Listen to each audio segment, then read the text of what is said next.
The solubility of silver chloride is this value, but is what? Is gram per dm cube. All right. So it's given in gram per dm cube.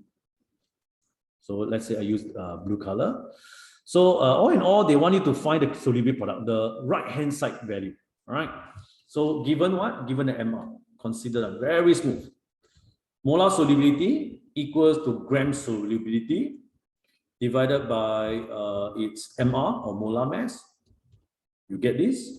You write out the equation based on the ratio. In this case, 1:1:1. Very easy. You get your molar concentration, and then you put them in. Done. You get your KSP. If you would like to catch my latest videos, click on subscribe button right now.